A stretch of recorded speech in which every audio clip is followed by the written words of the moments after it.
All right, everyone. This is the final afternoon of my lectures, and I hope it's going to be the most exciting part of it. Yeah, because anyway, sir, I just want to know that I got my presentation sorted out. okay.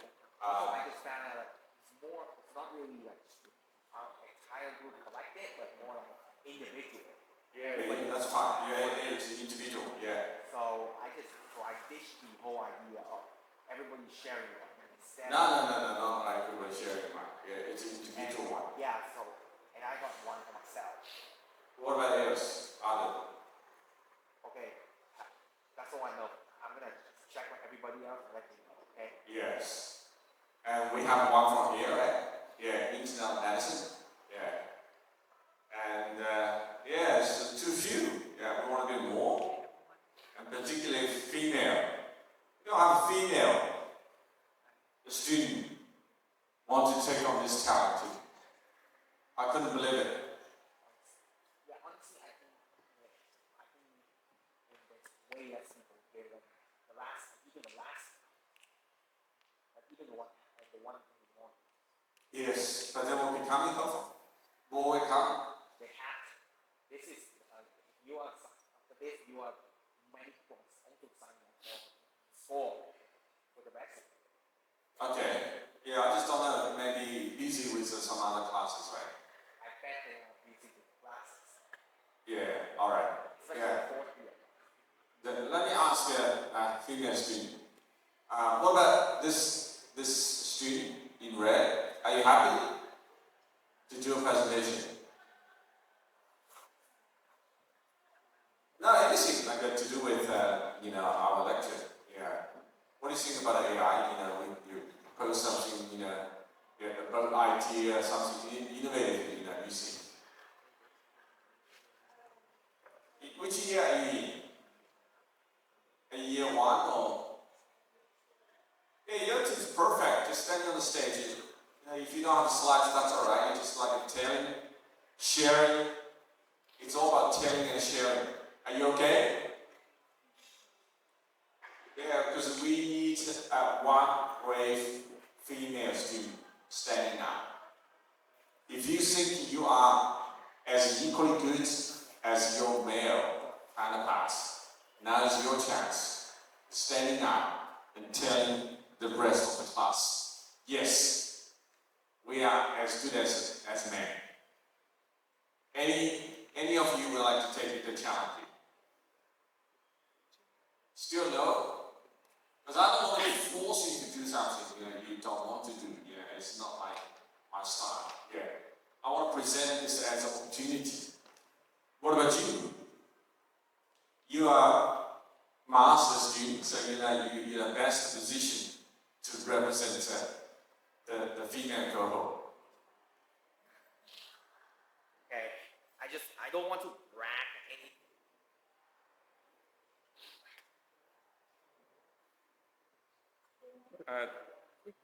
Press the switch on. Yeah, I pushed the button, but it doesn't work. Oh, really? Wait, let me restart.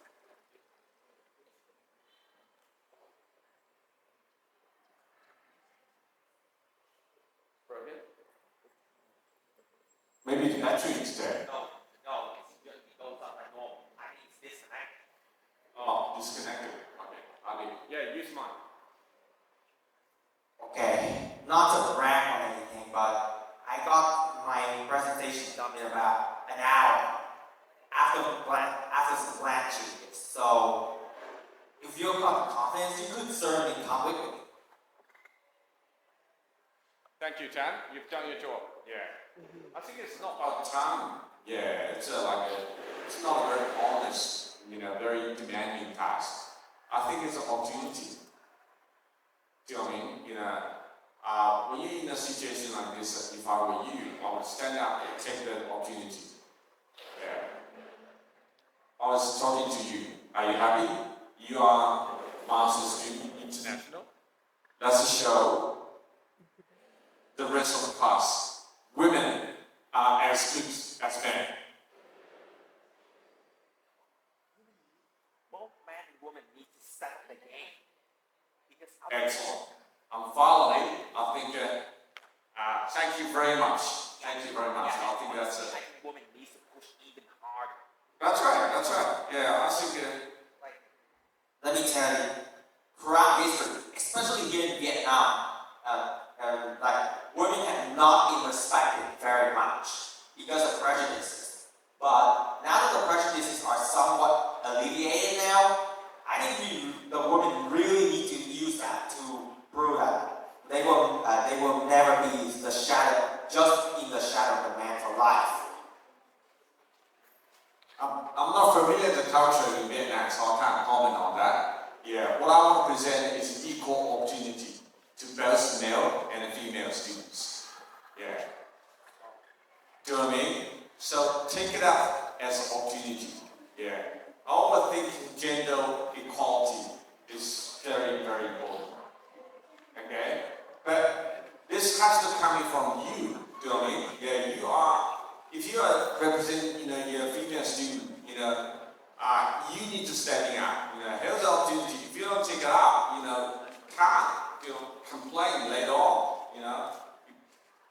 So you deserve the opportunity, the same opportunity as men. Yeah, but you need to take it out by yourself. So this is what I'm hoping. Some brave female student taking the first step. All right, finally, we already got one. Yeah, so I think about it. Yeah. So I still need one more, particularly local female student. And if you, during the class, think about it. If you think you're happy to do that, let me know during the break. All right, let's back to the deep learning. Yeah, so this is we're talking about the vision. We're talking about what's gonna in general the combination of the AI and IoT. Now, some fundamental stuff, introduction to the deep learning. Have you seen this graph before? Any one of you seen this graph? This is about history. Have you seen that? Oh, they're still fixing that. So just talk. I think I've seen that before when I learned history before. When you learn history, Yes. what history? General history, or history of artificial intelligence? I say this when learning general history. All right, that's very good. That's very unusual. Yeah, because general history, it wouldn't be like that. Yeah, so like I said, the word of the term of artificial intelligence was first coined formally in 1956 at the famous Dartmouth meeting. But the idea of artificial intelligence using machine, or commonly known as machine intelligence, wasn't new. So it started in the 1940s, 1943 actually, by McLush and W. Pitts, the forerunners. And their origin idea is something called electronic brain. Do you know what I mean? And then, I think that since 1956, when the concept was first proposed, people get excited. Imagine you have to take that into consideration, the context. Back in 1956, I don't know, Vietnam just got independent, right? Yeah. And 45, right? 45 Yeah. 45 is the revolution. Okay. 44 is the North liberation, and All right. 45 is the Yeah. full liberation. The world just finished the World War II. China just finished the Civil War. Do you know what I mean? Taking that context into consideration, it was very bold idea. There was no electronic, not even calculators. The computer just appeared, but it's like a full 2-story high. The computing power is very minimal. Yeah, and yet, the forefathers of AI, they got together in a small city in the United States. They had this bold idea: machine can be one day smarter than human. Nobody believed in them, but they believed in themselves. It doesn't matter other people believe in you or not. What matters is, do you believe in yourself. And then obviously this bunch of people believed in themselves and they got excited. And in the following 10 years, and the world see the artificial intelligence become, a boom back then, like 1956. And then all the way continued to 1970, and then stopped. So in the history of AI, we have so-called AI summer and AI winter. The first AI winter come along around 1970. Why? Because initially people get excited. Wow, this is machines are going to be smarter than human. We're going to change the world. We're going to change history. Until they find out it wasn't as easy as they think. Because back then there was no deep learning. There wasn't even machine learning. There wasn't even neural networks. Yeah, there was something like an expert system. Yeah, governments realized that this is going to take more effort than needed, and they got bigger problems to deal with. That's right. So after 1970, and dramatically cool start. So the first AI winter come along, and people basically hibernated. All the AI researchers will not do something else. Hibernated for 10 years. And then 1980, something happened. What happened in 1980? The neural networks came out. So in the early 1980s, that's the first time the concept of neural networks came out. And people's ambition suddenly ignited again. Do you know what I mean? Yeah. But the problem is back then in the 1980s, the computational power was not enough. So when you build a neural networks, you can only have a single layer. Do you know what I mean? Yeah. So you have an input layer, you have output layer. In the middle, you can only have a single layer because the computing wasn't fast enough to support multiple layers in the middle. So, and then if you only use a single layer in the middle, there's only so much you can do. So the performance of neural networks back in the 1980s and 80s didn't work. It was very poor. So people got excited, and then quickly, was water off. The enthusiasm died down. Well, Yeah. that was the second AI winter. I'm going to talk about it a little bit more. Yeah, so that neural networks boomed for 10 years. Yeah, all the way continued into 1990s, and 2000. I'm going to talk a little bit more when I get to it. Okay, good. And then you have a second AI winter, and then all the way to 2012.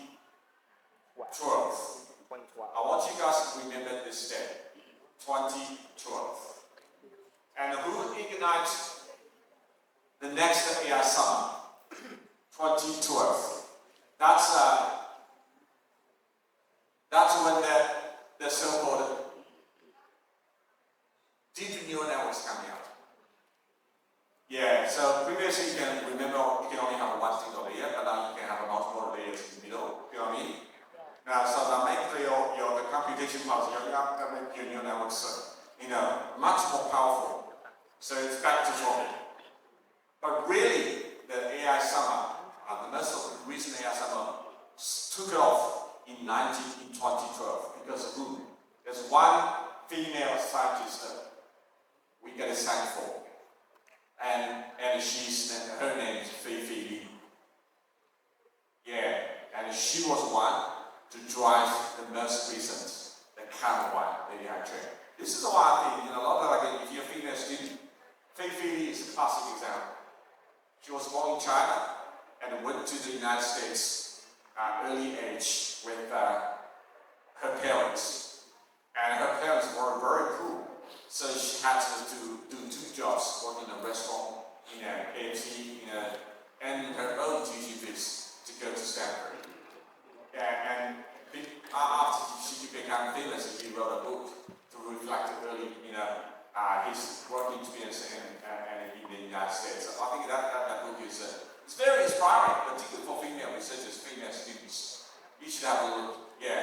So the world got to thank Fei Li because her research, primarily something called an ImageNet. Have you heard about ImageNet?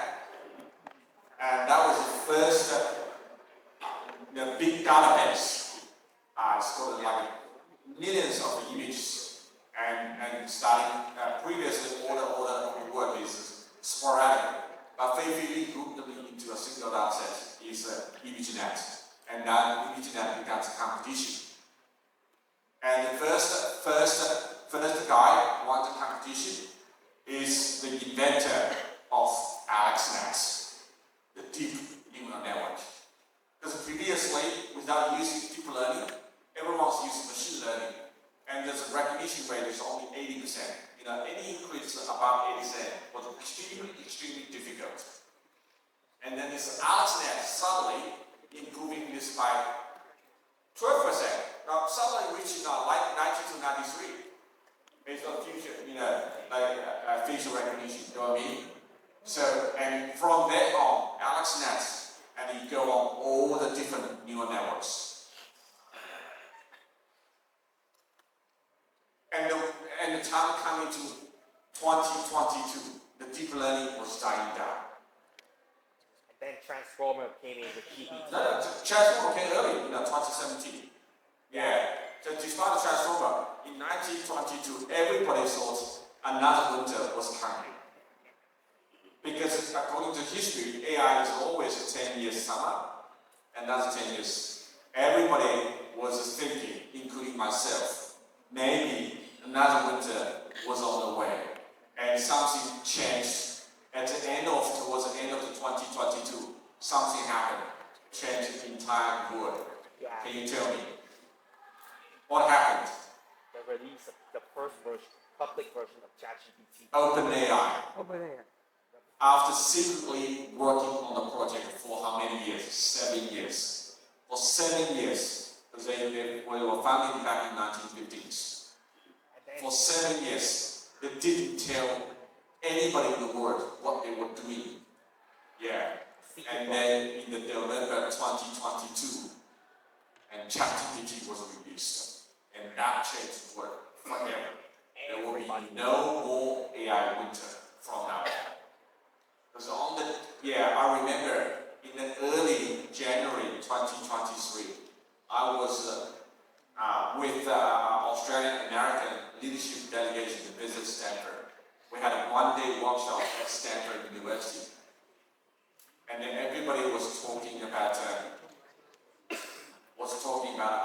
ChatGPT. We visited the famous, the human computer center, interface center. So that center led by Fei Xiang, Professor Wei Xiang now works at Stanford University. On that day, she wasn't there, unfortunately. Yeah. But her co-director, Professor John, was there. So we were having a workshop. So I asked John, the question: do you think we will have another winter, AI winter? And he told me exclusively, no. From that moment on, there will be no winter. AI will keep going just like this. And I think that now everybody knows, the large language model, things like that. Yeah.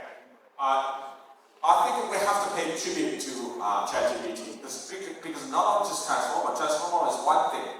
Transformer alone wouldn't build ChatGPT. Yeah. Previously, I think our AI system has to be specialist AI system. You know what I mean?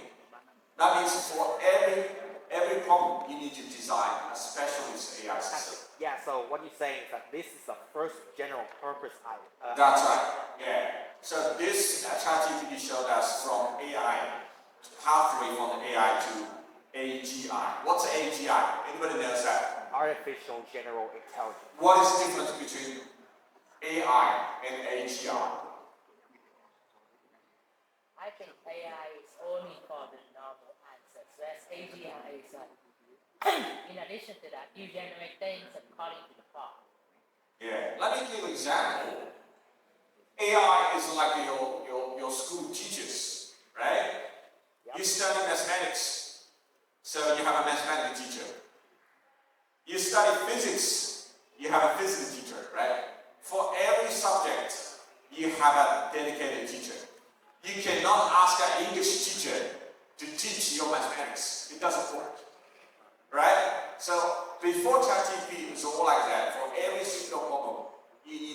dedicated, customized AI. You need a dedicated solution. Yeah. But we all know that shouldn't be the case, because humans, how human brain works. How do we work? We only have one brain. We don't create one brain to study physics, another brain to study English, another brain to study. Yeah, and even before the ChatGPT, we already have some like general purpose stuff, like in the Early days, not quite. Yeah. I know. That means in other fields, there's already some general purpose. Yeah. Like just weapons alone, we have general purpose machine guns, the fire, Yeah. the heavy rifle. That's just one thing, and I know there's a lot.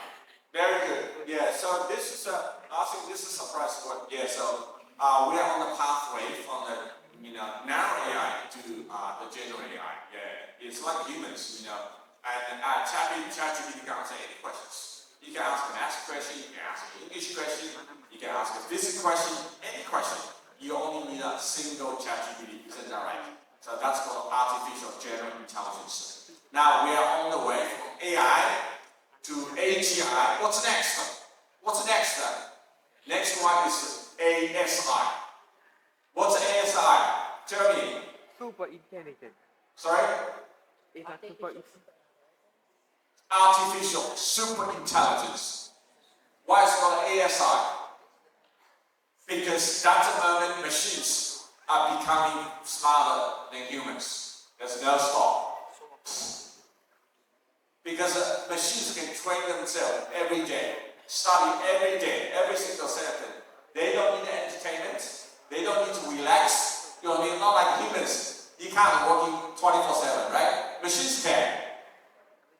So essentially, what ASI is that you take the brakes off. You take Yeah. the brakes off, and you just let it roll around the racetrack Yeah. as much as possible. That's right. So once there's a famous singularity point. Do you know what's a singularity point? That's the point when the machine intelligence reaches the same level of human intelligence. It's called singularity point. Once we reach that point, machine intelligence, because human intelligence hasn't changed at all.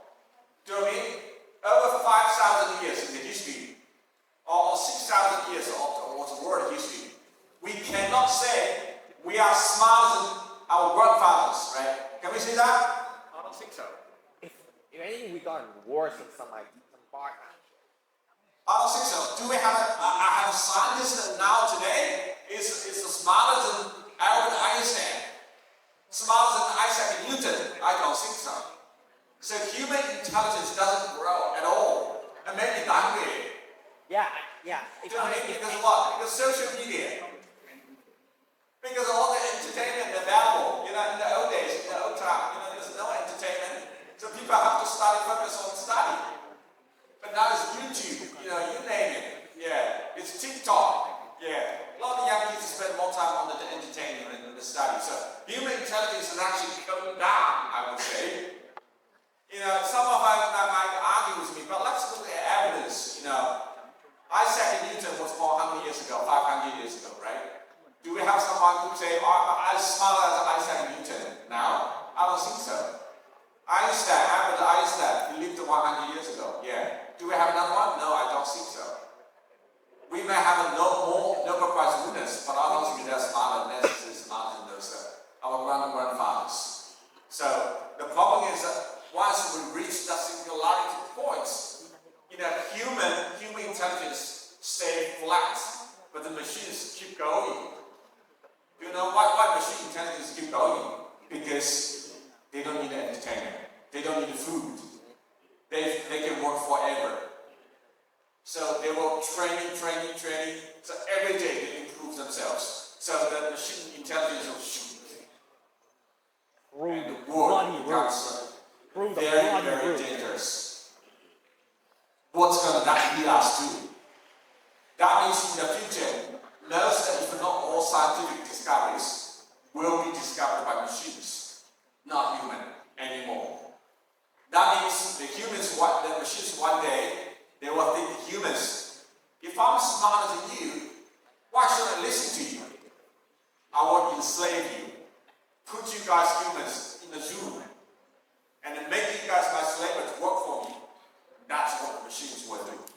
that's what the movies we've seen too many times. Star Wars. You get me? And this is called artificial super intelligence, ASI. Yeah. We haven't got there yet. That singularity point. But the common consensus in the AI community, we are about to reach that point within 5 years, or maximum 10 years. So during our lifetime, we will see that happen. Okay, so that is the history. So we get Li Cisco, a great female scientist, opened the age. He opened the gate. He didn't invent, things like transformer, but he opened the gate for others to get into. So there will be no more AI winter. We are all the way running to artificial super intelligence. Any questions so far?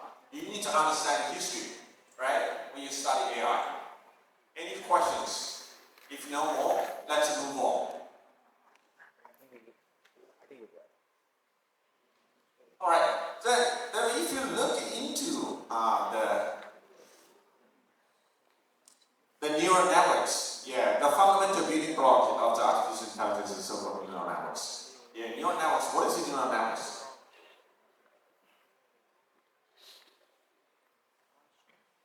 We often use the analogy of a neuron. On the left-hand side of your left, that's what a neuron looks like in a human. Neural system, right? But on the right-hand side is a mathematical representation of the neuron. The reason why we call them neural networks is because we try to use a network with the model on the right, trying to simulate our neural system. But keep that in mind, this is only a simulation. It's got nothing to do with a human neural system. Human neural system forming way more complex than this one. So on the right hand side, this is a very simple, a single neural system. So you got three inputs: x0, x1, x2. Now each input has w1, w2, but w3. What are they? So x1, x2, x0, they're called inputs. W0, 1, 3, they're called weights. The reason why it's called weights, they are the parameters adjusting the importance of the inputs. If you see the one input is less important than the other inputs, we're trying to lower down, reduce the weight. In the extreme case, if you reduce the weight to 0, that means that input will not have an effect on the output. It's direct. Right? Because it's 0 multiply anything is 0. So in the cell body, you will see is a sigma yi multiplied by xi and plus what? Plus b. What's b? Why we plus b here? B is a constant. B is a constant. Excellent. So b is a constant. That's you can adjust the value of b to somehow to simulate the curve. Approaching the data. To curve fitting. And then we have something called a function, for the activation function. It's function. So what's inside the bracket of the function is the inputs. So that function can be linear function, but most times it's non-linear. You know what I mean? If a linear function, linear function is not linear. Linear is too easy. We use the neural networks to solve the non-linear problem. So that function most likely is non-linear. I hope you understand what's the difference between linear function and non-linear function, right? What is a linear function? What's the definition of linear function? That's high school math, Tell me.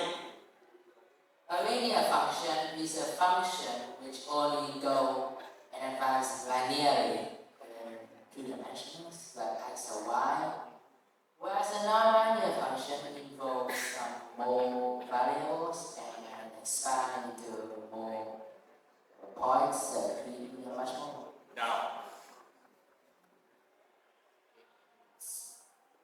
If I remember correctly, a linear function is the moment that is about the exponential. So a linear function is just exponential. One and non-linear function is exponential. Different than one. Well, exponential is an example of non-linear, right? Linear is easy. It's a straight line, right? It's a linear. So Yeah. the definition of linear function Yeah, is and for other function, if not linear, is this or whatever is going to go. Now, let me explain that again. Let me give you some mathematical, fundamental lesson. A linear function is a straight line. It can be horizontal or can go up. But it doesn't matter. Yeah, linear function, the definition is that if you increase the inputs, your outputs Goes up the same will amount. be increased or decreased proportional. So that is a straight line. You know what I mean? Yeah. But non-linear is not like that. Non-linear, for example, exponentially. So that means if you increase your input value, the output will not grow linearly. They'll go much faster. Or you can do logarithm. So if you grow your linear input, the growth of your output will be very Actually slow. slow down. You know what I mean? Yeah. Yeah. Non-linearity is very, very difficult to deal with in the traditional mathematics. Linear is easy. Very often we know the optimal solutions. But non-linear, if I give you, for example, later on I will show you. Let's show you example. I think there's a right. So on the left, I got two data sets, two groups of data. One is blue, one is pink.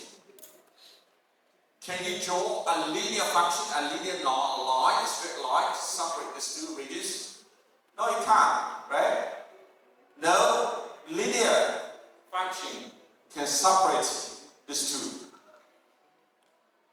Yeah, so you will say, yeah, the one in the like curve will separate them. Yeah, but curve is not linear, right?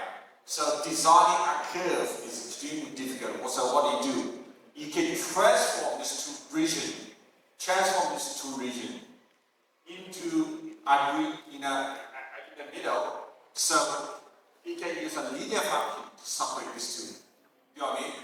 So mathematically, a neural network, all it does is do the so-called dimensionality reduction. So we are dealing with the input data is very high dimensional, very complex. So we are trying to reduce the dimension of the input data so that it becomes much easier in the low dimension so we can separate them into. Why we do the separation? Because neural networks are very important things about artificial intelligence's task for classification. That's the most fundamental task of AI, isn't that right? I give you two sets of data, like in the case. Here like this cats, this dogs. I want you to tell me, tell me the figure, this is that, this is a cat, or that's a dog. This is called a classification. Yeah, and non-linear classification is virtually impossible. So we're trying to use neural networks to reduce the dimensionality of the dogs, the pictures, the input data into a simpler data structure so we can put the concept of deep learning was first field, remember this date, 2015. That was published in Nature. And that was the same year OpenAI was created. It wasn't a coincidence. When Sam Altman saw this paper, he saw like, wow! And a light bulb shine right above his head. Absolutely. Professor, you see that last guy? These three people, Lagoon, Bengodia, and Professor Jeffrey Hinton, they are considered the three grandfathers of deep learning. You should forever remember their names. Thanks to this paper, where we are now. If it wasn't for this paper, there's nothing about artificial intelligence. We were stopped in the last the winter. And Professor Jeffrey Hinton received what last year? Received what? I bet that's a Nobel Prize you talk about. Nobel Prize for Physics. That's the one you talk about. Yeah, Professor Jeffrey Hinton, the last guy. G stands for Jeffrey. Jeffrey Hinton. Now, history was like that. History always reward those people. When Jeffrey published a paper, he never thought he was going to change the world. When the OpenAI Sam Altman saw this paper, and he thought, wow, that was really an idea. I'm going to take it further. So this is a classic example how the professors and academics working together with the industry to push again the boundary of human knowledge. Alright? But when Jeffrey Hinton received the Nobel Prize for Physics last year, he was not like any other recipients. I've seen many Nobel Prize receiving speeches. They also, thank you, I'm so tremendously grateful for receiving a Nobel Prize award. Thank you so much. So what you're saying is that Mr. Hinton, he probably had some hidden regrets about it, or No, any he reason said, he doesn't like it or what? no. He said, I had no idea why I got a Nobel Prize for Physics. Because my innovation, the neural networks, had nothing to do with physics. It was an analogy. The neural network on the right-hand side, it was an analogy for neuron. Do you know what I mean? The human neural system is way complex than the one on the right. So why, he couldn't understand that. Do you know what I mean? And he received a Turing Award again, the year before. So that was like a Nobel Prize in computer science discipline. I think he gets a Nobel Prize in physics because he tried to simplify something that the human has never understood. He said he went on the left. What's physics? Physics is about quantum. About nuclear bombs. That's physics, right? You look at the history, those ones received the Nobel Prize in history. Yeah, they're doing something dramatically different. Yes. But I think he gets a Nobel Prize for it because he explains somehow the electricity within our mind. No, he got Nobel Prize because Nobel Prize committee had no any other category to award AI researchers. That's the truth. Because Nobel Prize only had a category of what? Physics, chemistry, Biology. No, biology. Peace. Peace is laid off, that's not the technology. Physics, chemistry, medicine. There's no mathematics. Right, only three of them. Physics, chemistry, and maths. No, medicine. Medicine. Yeah, medicine. That's what I meant. Yeah, that's right. That's Yeah. short. Mathematics is called a Fields Medal. Computer science is called a Turing Award. Yeah. But the Nobel Prize committee thinks that AI is so important. So they put Jeffrey Hinton. Doesn't matter if you like it or not. That's the physical prize. You have to receive it. You know what I mean? Sure. So by doing this, Nobel Prize committee is telling the world AI is so important. Even though I don't have a new category for AI, but I still want to award this guy. Because I want to tell the rest of the world that AI is changing your life. You better do AI now. Do you know what I mean? That's the reason. It is a shoehorn of necessary evil. Is what you're saying? No, I'm saying Nobel Prize, didn't have a specific category for Jeffrey Hinton's research. But they very much want to award his research. So he picked, physics. Doesn't matter you like it, you have to receive this, that's a word for you. You know what I mean? Yeah. So it's a wrong category, I have to say. Yeah, but that's because it's too important. And the Nobel Prize cannot find another category. Because they cannot create a new category. It has to be created by the entire community. Yeah. Right? The only new category, there's and a piece is one. Other than that, is no more. Okay, so that's the history about this one. So I want this paper, and it just happened that that's the same year. Yeah, that year 2015. The same year that OpenAI began its conquest. Yeah. How neural networks work? How neural networks work? Look at this. Look at this. I said, in the 1980s era, on the left, neural networks. Alright? It's got a single layer, shallow one. On the top, on the left, what do you call it? On the left, Only one layer.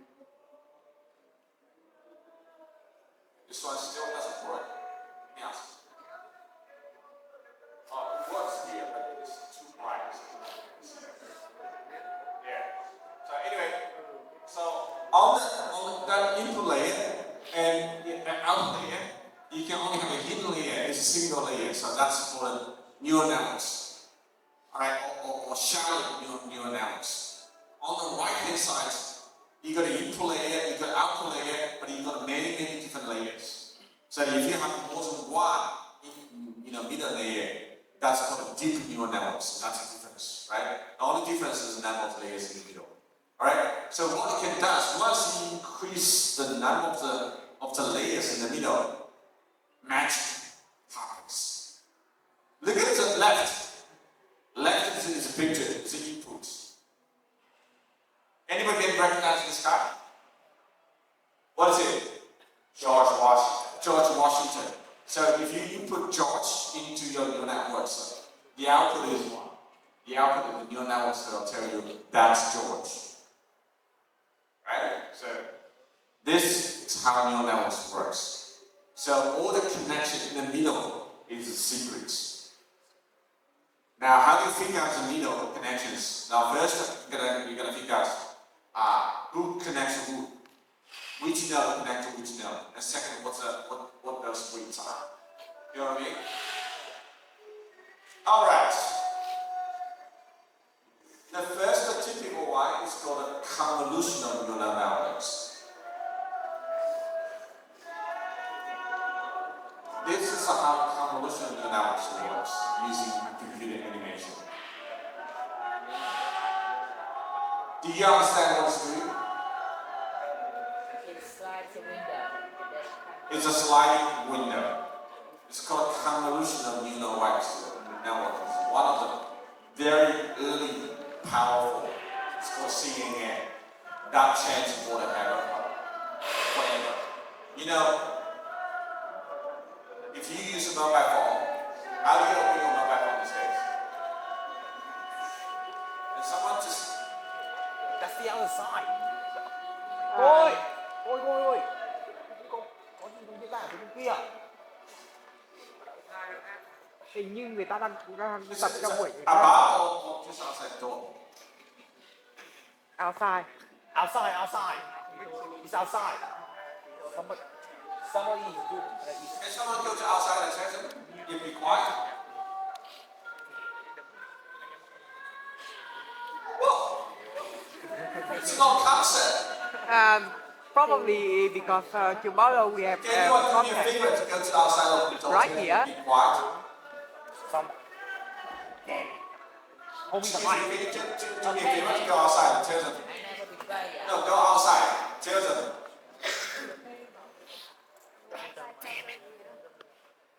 Có người bảo rồi. Okay, got it. Grab the speaker. No, you sure it's outside? I think it's from the balcony.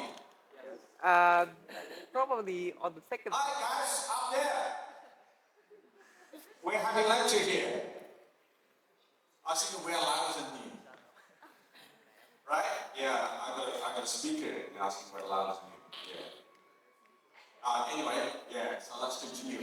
So, if you use a mobile phone, and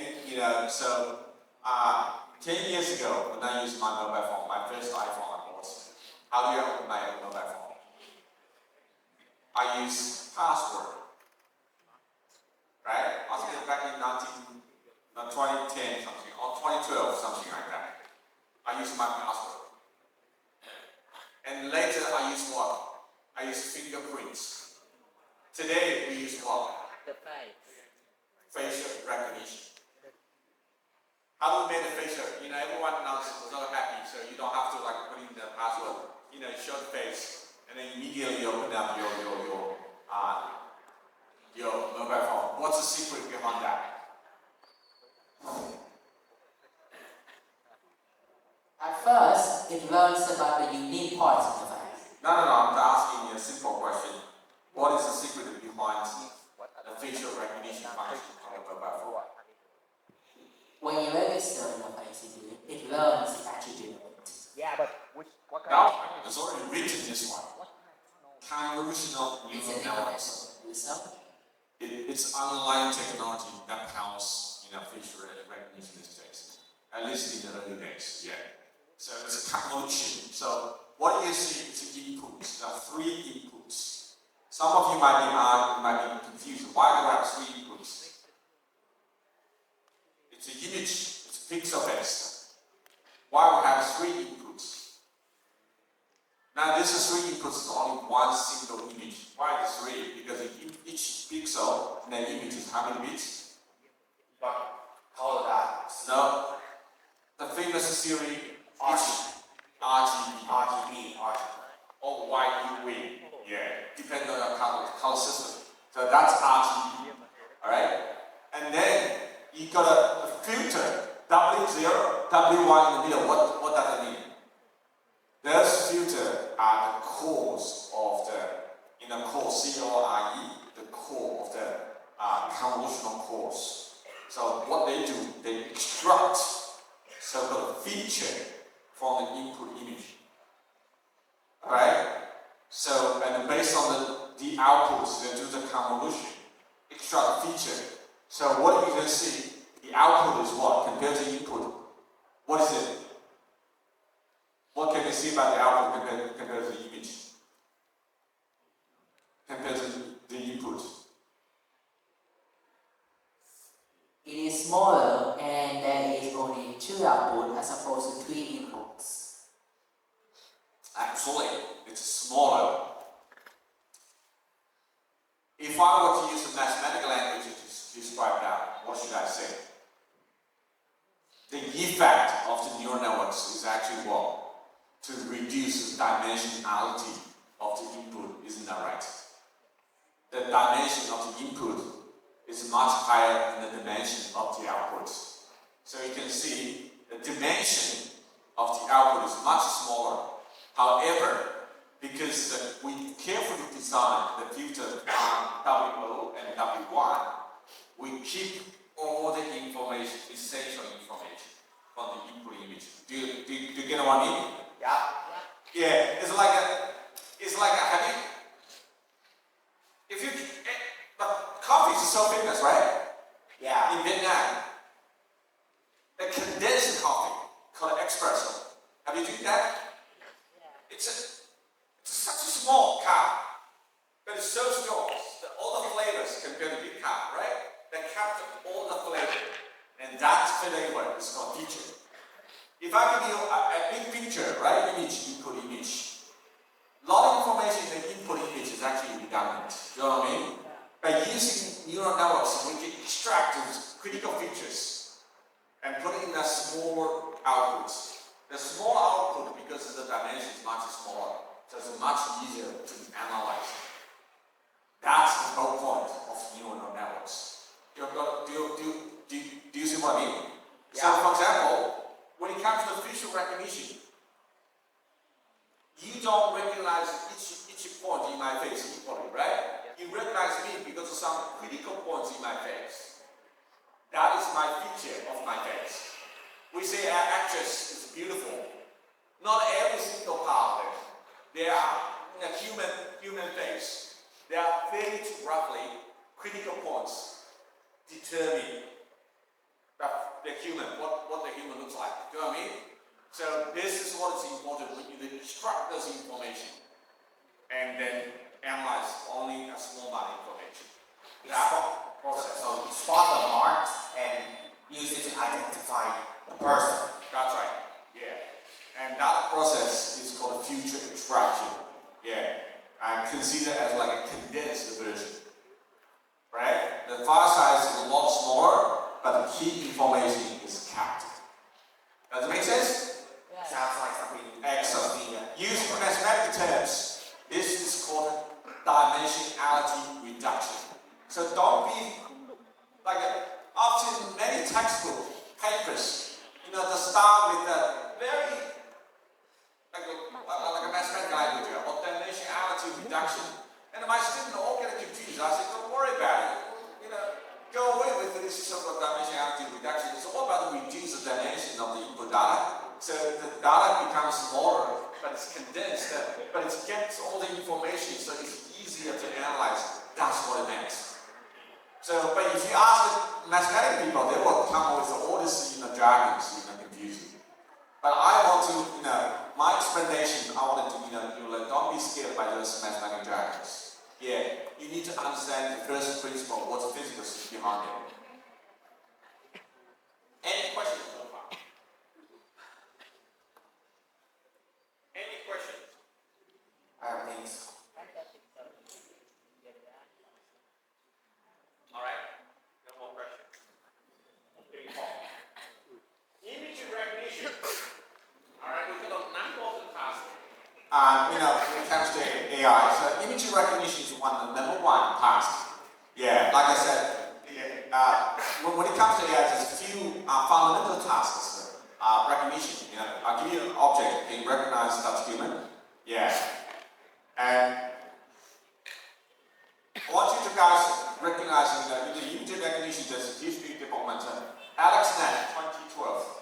That's something we deserve to remember that. Yeah, the same year as ImageNet. Remember that Fei created this database for the ImageNet, and the winner, the champion, is AlexNet 2012. It suddenly improves the score, the performance benchmark by 12%, and surprised the world. And that same year, I think Jason Huang thanked Jeffrey Hinton a lot. Do you know why? The NVIDIA CEO was so thankful to Jeffrey Hinton, Professor Jeffrey Hinton. Why? Because Jeffrey Hinton was the first, that work coming from his group. Yeah. So his group was the first one in the world to use GPU to do this kind of task. Previously, everybody was using CPU. So back in 2012, Jason, the NVIDIA CEO, couldn't even sell his GPU. Nobody needs GPU. You only need GPU for what? For gaming. Right? But gaming is such a small market. So he's going around to, begging people to buy more GPU. There's a famous video in YouTube, I think it's the year 2013 or 14. He attended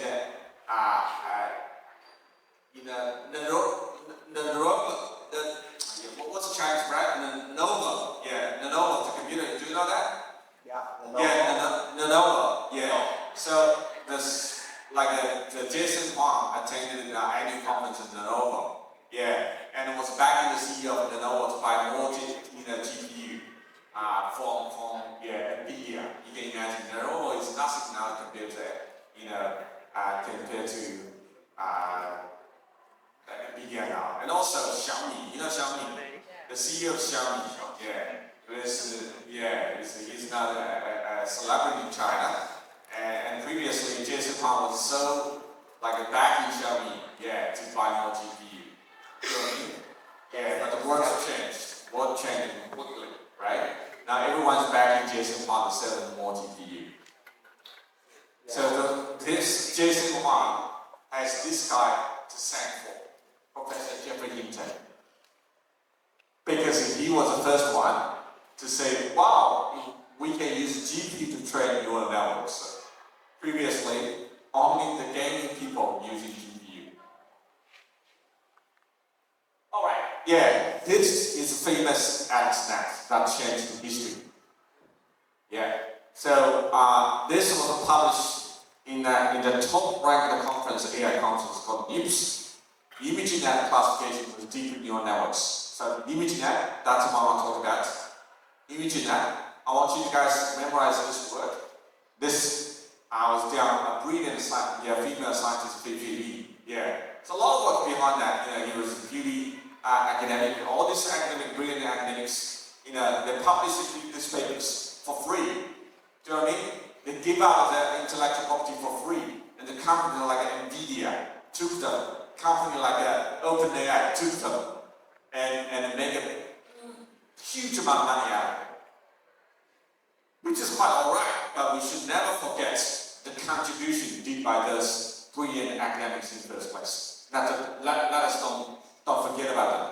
Yeah, the ChatGPT now become the mainstream. The large language model is here, not because Sam Altman, it's because all these grandfathers are in the AI area. Alright, so AlexNet is famous, yeah, so because they're using multiple layers, now it's become almost classical in any textbook.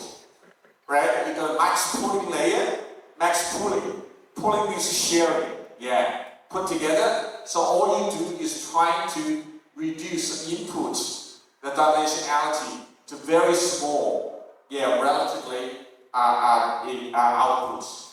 So you see here a lot of those terminology, dense layer, max pooling, yeah. All they do is layer by layer reduce dimensionality using something like a max pooling all the input resources together. So you can, because the input is multiple layer, it's called strike of 4, right? The strikes, one layer is called strikes. Yeah, you got a strike of 4. Some strikes share the same information, so you can track the information using max pooling. Alright, and then coming to this famous paper, deep residual learning. It was published in CVPR 2016. The title of the paper is Deep Residual Learning for Image Recognition. This paper was published by Professor Wei Xiang. This guy is actually a genius. If there's only single paper that is most cited in the history of AI, it's this paper. This paper, in terms of citation, for those of you who don't know the citation, you must know citation, right? Reference. Yeah. For those of you who don't know citation is how much time, how many times other people refer your work. It's like you get recognition. It's like I mean, it's very easy examples. Credits. No credits. Likes in the Facebook. Likes. Do you know what I mean? How many likes you got? Does it make sense? If you post on the social media, one citation is 1 like, 2 citations means 2 likes.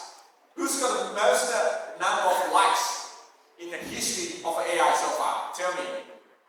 That paper is right in front of you. It's this one. This one, I think from memory, received $260,000. No, 260,000 times of citations, making the single most cited paper in the history of AI. And Wei Xiang, so he's now a professor of MIT. He only joined MIT, I think, last year, from memory. Now you look at this Google citation, you look at all the professors, MIT professors. Who's got the highest citation at MIT? It's Stephen Kai Chang. So his name, once again, written into history of AI. It goes down history. It's very young. It's not 40 yet. He was born in a peasant family in China. Was very poor. And then was educated in Hong Kong. Yeah, and that's where he learned, to learn, Chinese and Hong Kong and the two. Yeah. Then he grinded the hell out of this. Yeah. And then eventually got this one. And now he's one of the youngest professor at MIT, as far as I know. Yeah, not only is one of the youngest, he's the most cited professors. The most cited professor at MIT. Yeah, 400,000 citations altogether. Oh, then that means it's way more seasoned. But this single paper earned him, 260,000.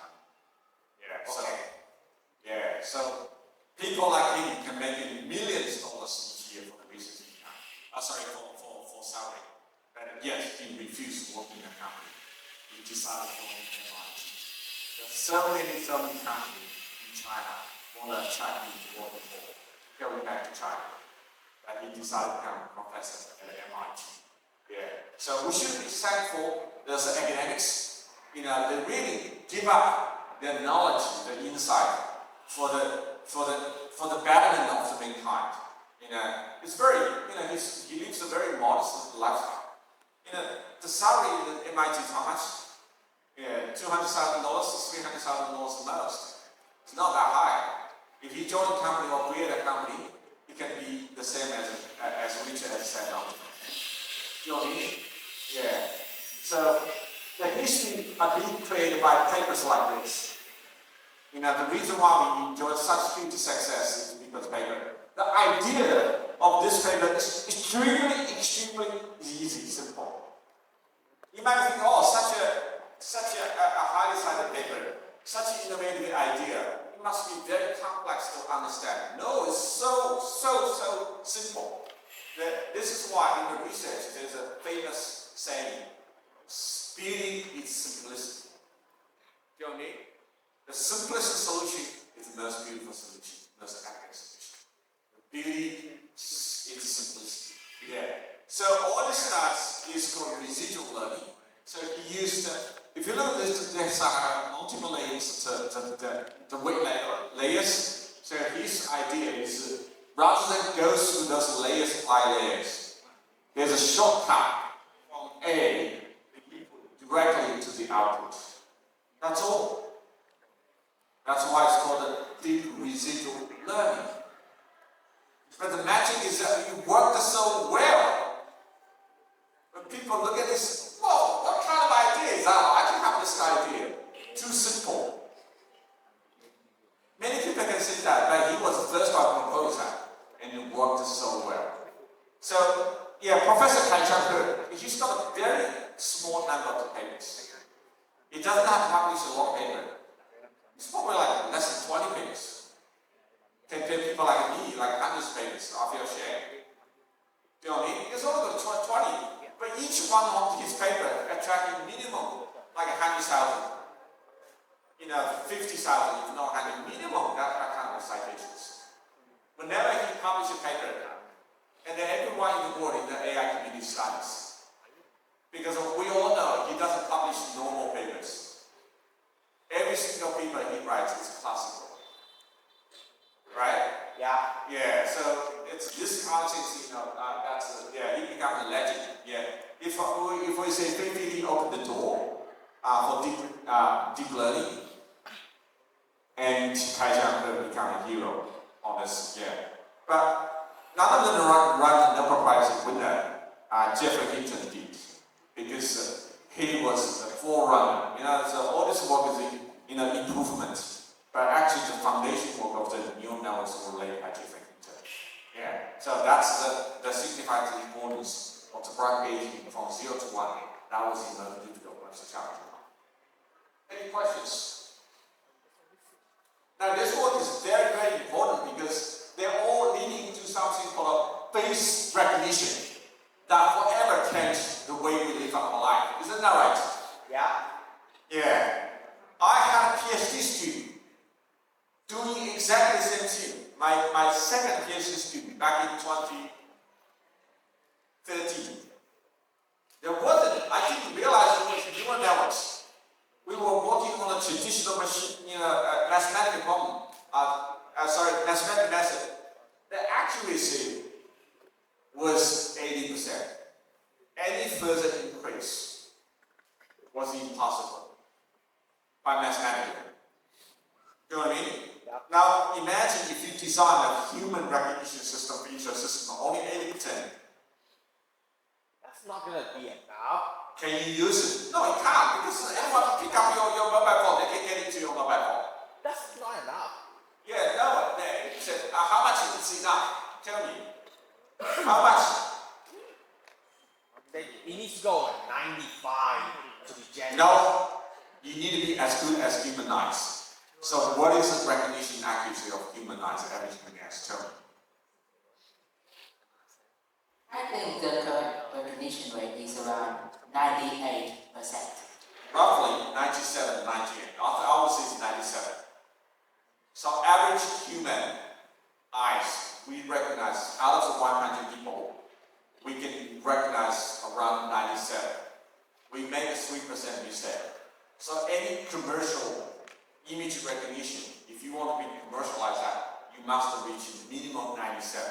That's the golden point. And this was so challenging. It took people nearly 100 years to reach that point. And that was reached by the papers were just, you look at the trajectory, like up in here. That's, you see that? 97. I'm not sure if you guys see that one. I see it. Yeah, on the top, yeah. Right. 97%. 97. So that's the human eyes recognition. Any commercial system needs to be the same. But today is how much? Do you know that? Machine recognition accuracy. 99. 99.9. And machine can recognize a person easily. Yep. Almost Way better than human eyes. almost 100%. Basically insignificant, insignificant amount inaccuracy. Yeah. There was a news report. Some criminals was run for 20 years. In a Chinese newspaper, they say it was a criminal, committed criminal 20 years ago, was living, ran away and hide somewhere. And there was, after 20 years, there was concept. Yeah. I think it's the Guangzhou, city of Guangzhou. The concept is very famous. The singer is very famous, the Hong Kong singer. And it happened with a criminal, the guy, was like a fan of this guy. So he saw maybe 20 years, who recognized me? Do you know what I mean? Everything changed. 20 years is a long time. The human face can change a lot. And it's a stadium. It's like 80,000 stadium. People get cracked. Who's going to recognize you? That you get caught with this camera. And entry point is camera. Camera can scan all the faces, thousands of the faces in a single picture, and capture that by. He changed almost his appearance in 20 years. But you might be changing your face, your appearance, but the most critical points of face wouldn't change. There are about 32 critical points in your face. It will never change in your lifetime. So it's going to come out by the camera. That was a very unbelievable situation. Do you know what I mean? Yeah. So this is the power of machine intelligence. Humans wouldn't be able to recognize that. Can you recognize your friend 20 years ago? I bet not. Yeah. Sometimes I met my classmates, long time no see. Yeah. And call my name and say, do I know you? Yeah, I mean, he performs as 97, right? Yeah. And we thought that was fun. That was good. But then 99.9, Yeah. there's no way you can beat that. Now there's a lot of research. You take a sort of stadium, like a bird's eye view. Like thousands of faces in a single picture, and the machine can recognize each one of them. It's unbelievable. Yeah. So, but we can do that because all these papers, it's very, very powerful papers. It's coming out. All right. So let's take a break. And coming back in 15 minutes. Okay. Yeah. It's showtime. It's showtime. Showtime. All right. So I want you guys after break standing on this one by one. Talk. Keep your talking 8 minutes, 10 minutes max. I want the audience to ask the questions. Okay? This is show and tell time. Get ready, ladies and gentlemen. In 15 minutes, take a break. Coming back. Thank you.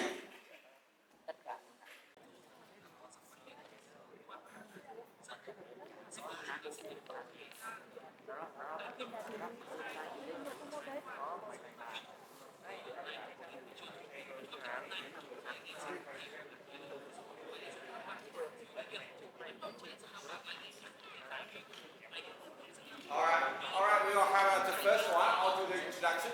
Yeah. So thanks, Han, very much. Yeah. So as I said, the highlight of the lecture is the last part. I always like the last part. This is where I will listen from you guys. I've told you guys enough. Now it's time to hear from your peers, your classmates. I think their words probably more inspiring than mine. So let's welcome, give a big round of applause for Tam to start the first one.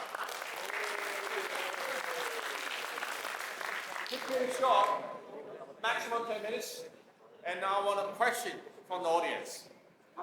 Anybody, we should have at least 1 or 2 questions asking Tam. Okay, thank you. All right, so are we good to go, sir? Go ahead. All right, The floor is yours.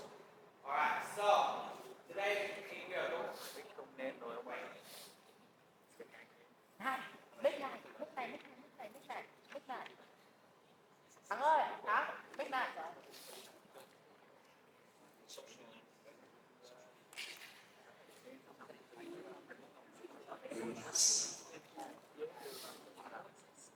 Alright, so now that you've heard the expert, everything you need to know about from the expert, I'm going to be talking a little bit about what I do know, what I have conjured up.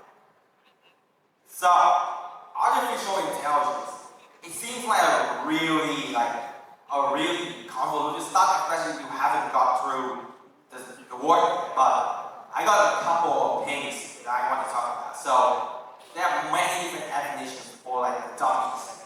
Artificial intelligence, I found here, refers to systems capable of operations that that over the years are designed to require the intelligence of a human being, or the man-made creations that carry out our advanced functions and learn from feedback.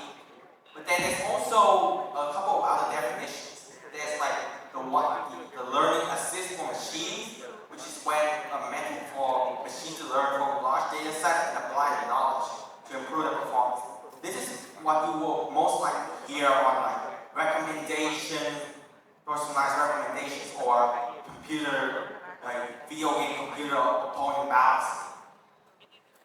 There's efficiency boosting tools, which says that the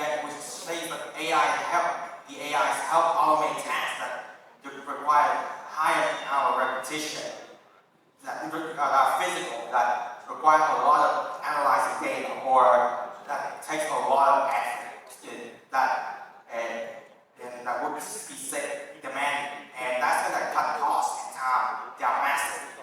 And then there's also the cultural division everyday reality. So most solutions you see will present AI as these mysterious, these human-like robots that feel and is aware they exist in, that it feels like the humans are not good enough, so we want to take them out. But the reality is, but then there's also the everyday definition. Conceptually sees AI as more like a set of algorithms to power gadgets and features in the tech devices. But then the thing is that as we get more and more advanced in AI, these slides can grow way more than any of us could imagine. So this is a history lesson for everyone in you who haven't paid attention.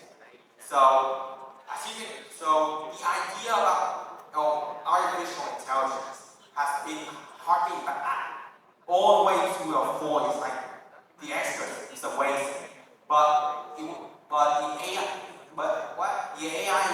The term AI and the first concept of actual AI research, they date back to 1956 at a workshop at Dartmouth College. And from that point on until the early 60s, a lot of AI laboratories were set up at universities around the United Kingdom and the United States. The idea that the initial objective for this is to make a machine with general intelligence. And it was set by researchers in the 60s and 70s, but it had a big problem. The idea was way more difficult to implement than actually setting it out. So, and this led to criticism and pressure to focus on more important things in life around. And in 1974, the US and British government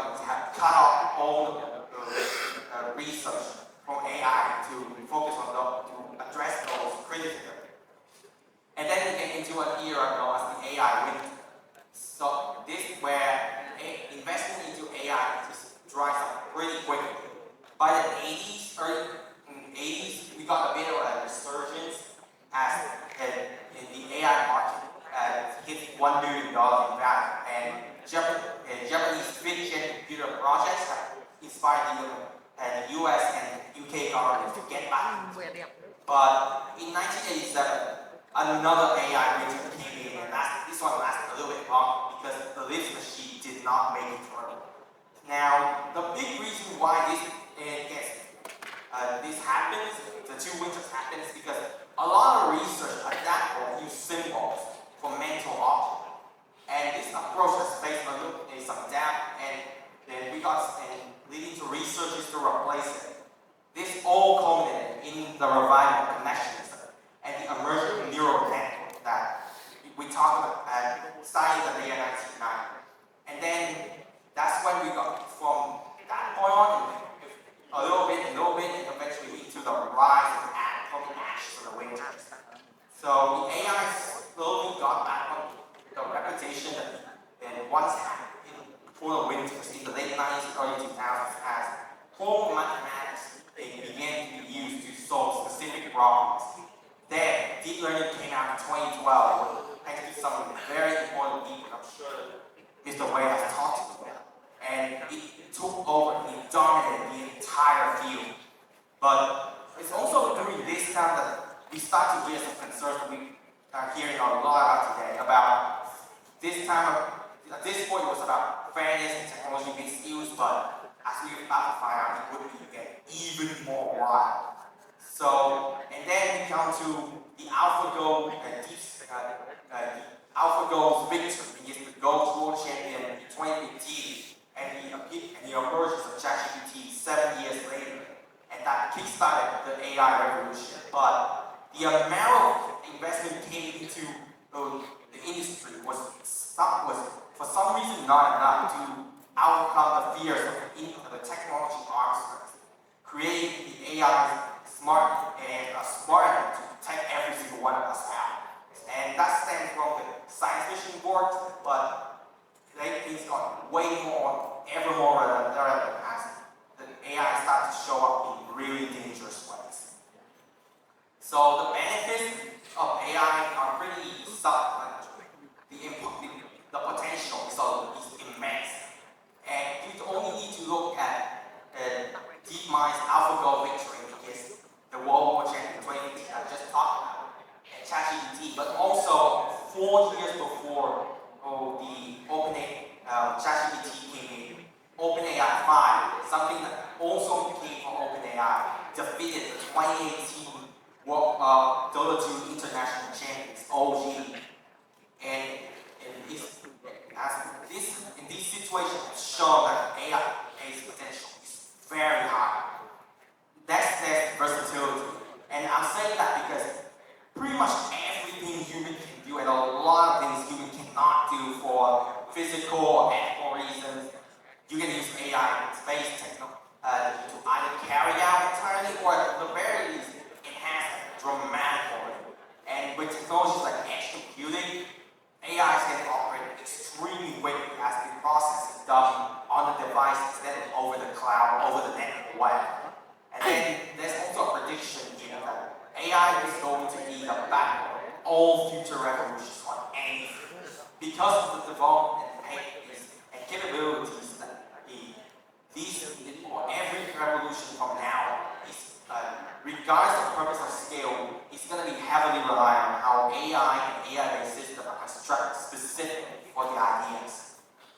But then, these benefits and a lot of others that are also some of the worst things you can think about when it comes to AI. And it leads to one of my points, that AI is a double-edged sword that could absolutely wipe out humanity. Because there's two major problems. First of all is the idea that AI is actually starting to outsmart us, and it's getting to a point of taking command. So as you can see, a lot of famous people with a lot of achievements have lost in competition to various AI solutions that are designed specifically to do what they do. And this is not just this is indication of not just guaranteed and mass unemployment or demand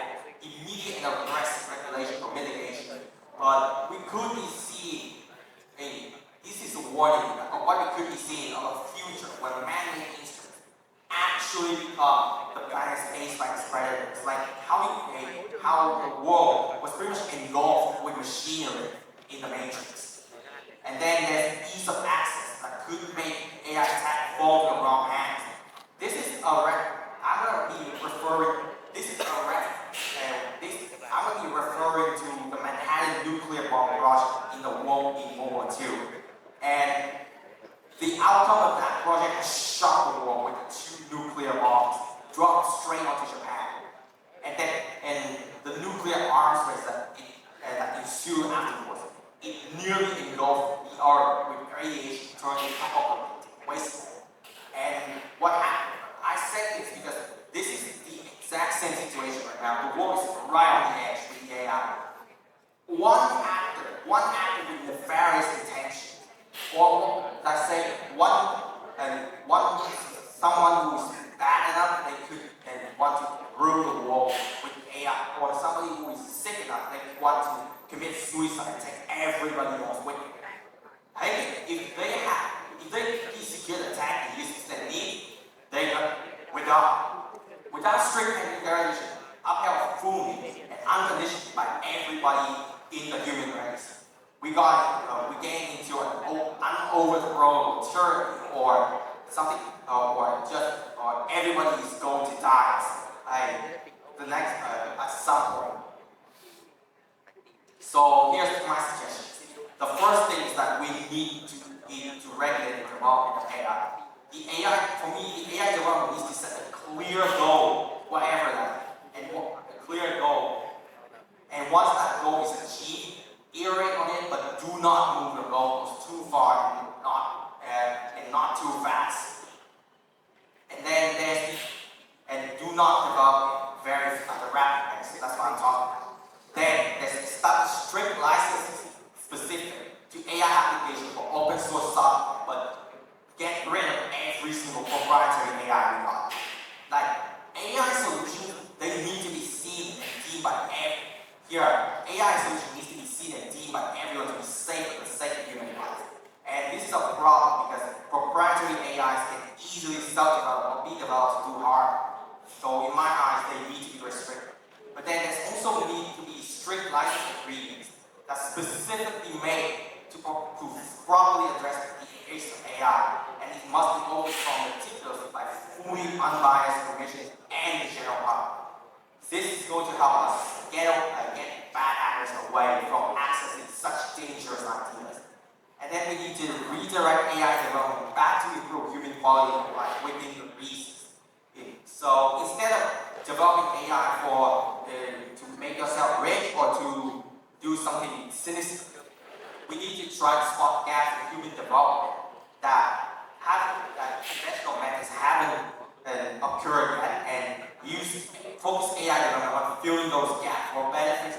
But we also need to balance and that benefiting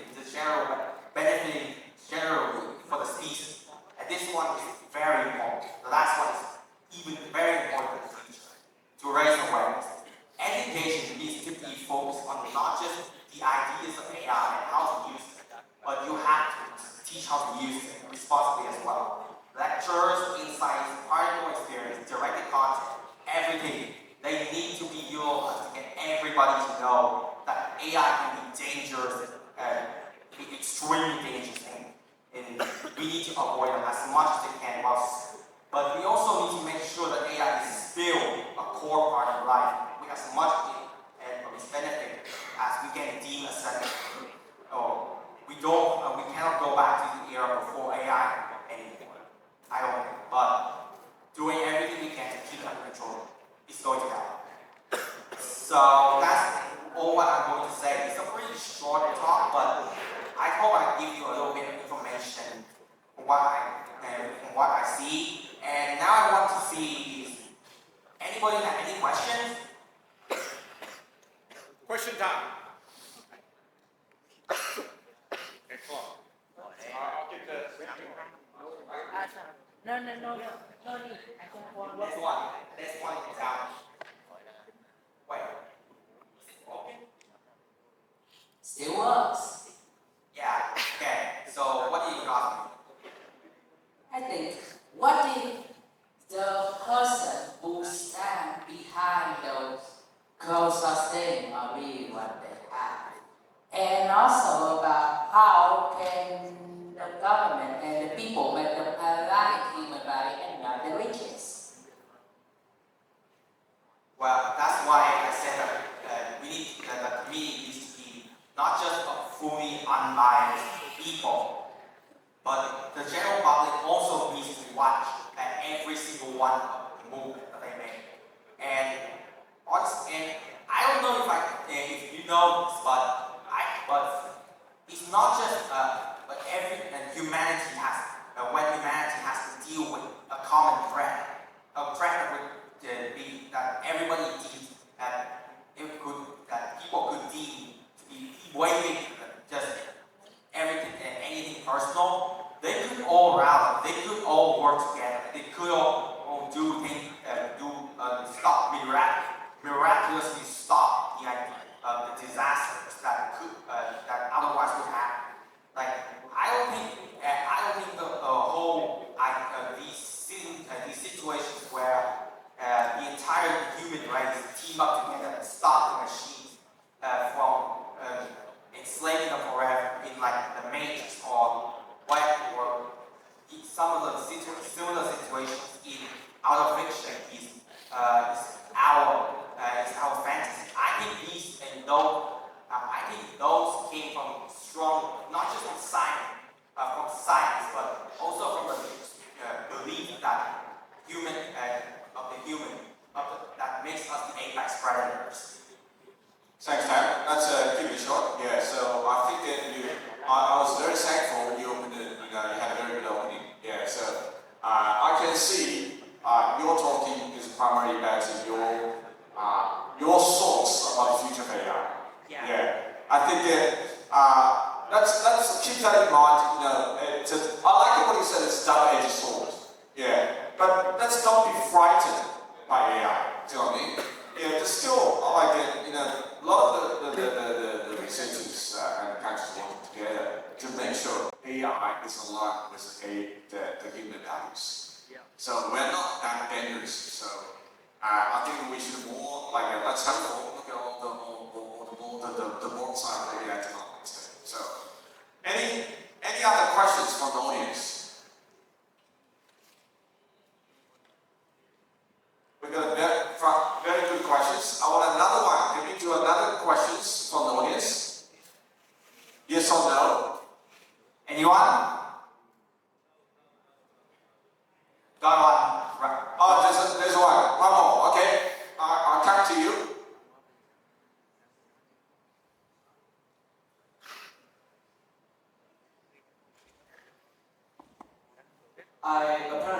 I heard in your presentation is that the power of AI is pretty much comparable to the power of the nuclear bombs.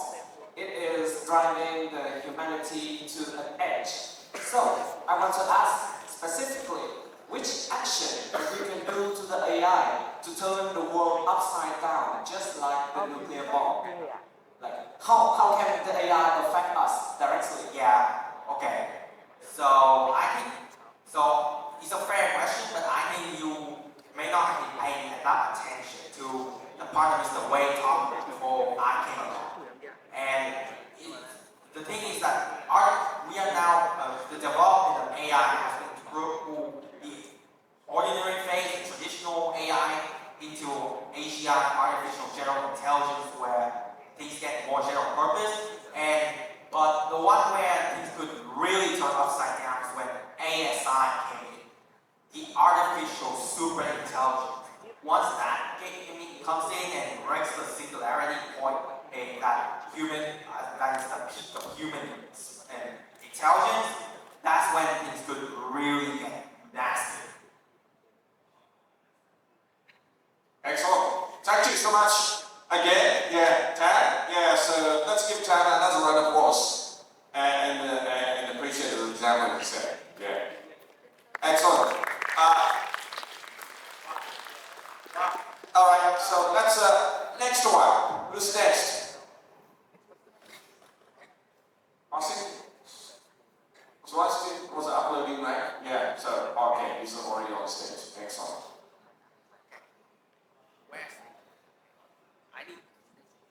Thank you, Ted. Well done.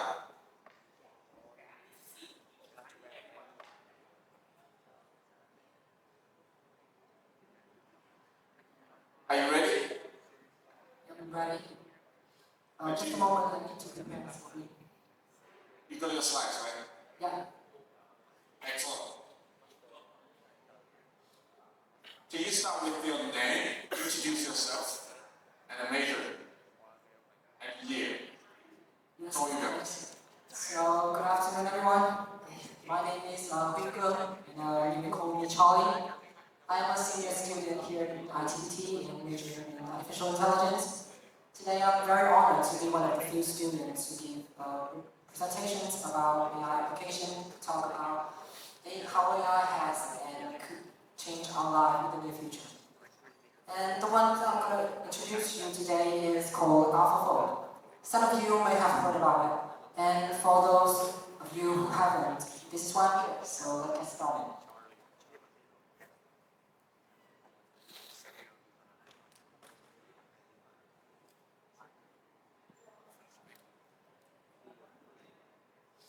So just so you know, AlphaFold is considered one of the most breakthrough biology and artificial intelligence in the recent year. And just recently, this AI has won Google the 2024 Nobel Prize in Chemistry. So you can imagine how big of a deal this is. So AlphaFold is an AI system developed by Google DeepMind to crack one of the most greatest mystery in biology, and it's called the protein folding problem. This problem had troubled with scientists and biologists for almost like over 50 years. So let's talk a little bit more into this problem before we go into our lab.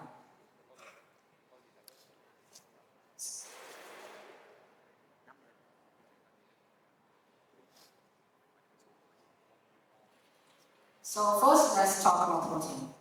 So protein are the building block of life. It performs common functions in our cells and carry oxygen in our blood, fighting off infections. It's a lot more essential functions in our body. And you can look at the screen I have here, like digestive enzymes, muscle contractions, provide support to your body, hormones, and a lot more. So protein is, like I said, it's the building block of life itself. So studying about protein is one of the fundamental things in biology. And a protein function is directly tied to 3D shape or structure. If you know how protein folds or its 3D shape, we can guess or we can know more about its functions. And from there, we understand how it works, and we know how to design drug and target disease and more applications. However, this problem is not easy. It's extremely hard. Predicting the structure from the sequence of amino acids has been one of the most challenges in biology for decades. For years, scientists have used experimental methods like X-ray, crystallography, or cryo-electron microscopy. Here's one of the other methods other than using AI. It's called X-ray crystallography, but one of the main challenges with this method is it's very time consuming and it's very, very expensive. It's about $10,000 USD per protein structure, so it's very expensive. So it's not always feasible to choose this method. So before 2021, you can see we have about 140,000 protein structure. But after DeepMind came in, you can see that the number increased like extremely. It's up to 200 million protein structure. like all of the numbers from previously just like almost like disappear compared to that number. So you can know like how much this AI system has helped to find and predict the protein structures. So let's go to our AI model here, the AlphaFold. AlphaFold is an AI system developed by Google in the UK. So look at the diagram here. You can see our input here is an amino acid sequence of a protein, and then using all the advanced neural network, AlphaFold predict the distance between the pairs of the atoms and angle between the radials. It pieces together this constraint to generate a full 3D model. The model is refined using a method inspired by physics to ensure it's physically realistic. So the final output you see here is the 3D structure. And what exactly is set of AlphaFold compared to other models? Here are some of the key innovations that use in AlphaFold that produce that high confidence and high accuracy. The first thing I want to mention here is MSA. It's short for multiple sequence alignment. Basically, this means AlphaFold using the evolutionary information to detect which pair of amino acids is important to the protein structure. So you can imagine like if this amino acid is important to the structure, then maybe we should put more attention to it. We should put more attention to it to know how the protein is going to fold. It's going to fold into this 3D shape structure. And why is it called evolutionary information? Maybe I'm going to tell it later. Okay. So next is the evil form. This is a narrow network using one of our latest technology in deep learning is transformers and tension mechanisms. So just like I mentioned before, from our amino acid we have like some amino acid is more important to the structure than the others. So now we know that we need to pay attention to the more important ones. So we can use the neural network by transformer here, the attention mechanisms to have a better grasp about the protein structure. The next thing is the use of graph structure. So AlphaFold model the protein structure as a graph. Each of the amino acids is considered a node in the graph, and they are connected to each other. And then through this neural network, using a graph structure, it will finally generate our final 3D structure. And one of the last things I want to mention here is the iterative refinement. So what does this mean? This is one of the most innovative features of AlphaFold 2. This is its ability to iteratively refine its predictions. It recycles its own output. You see, after each phase, when it has an output, it comes back to where it comes from again to refine the output to retain more accuracy. This will allow the model to refine its understanding about the structure in a feedback loop. And all of these innovations collectively contribute to the AlphaFold ability to predict the protein structure with a very high accuracy. So all of these information might be a little overwhelming and require a bit background about biology and chemistry. So if any one of you have any question right now, so you can raise your hand. Some of these may come like a new term to you, because it comes from biology and chemistry. So, Charlie, maybe that? Yeah, I'm just asking if they are. Yeah. Sure, well. sure. So you're gonna no more slide, right? Because Yeah. normally the last one would be thank you, something sort of like a question Q&A. It's okay, if you don't Just have one more slide. One more slide is about the world impact of the AlphaFold and the future may present to us.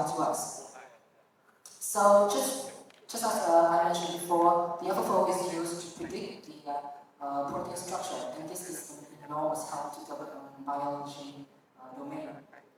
It can use in several applications. You can see here, for example, we can use this to study disease, to target specific disease caused by defects, protein, or you can use in drug discovery or enzyme design. All of this come from the born of the birth of AlphaFold. So yeah, that's all I have for today. Excellent. Thank you very much. Yeah. Did I pronounce your name correctly, Choi? You said you can. Sorry, what was that? Did I pronounce your name correctly, Choi? Charlie. Charlie.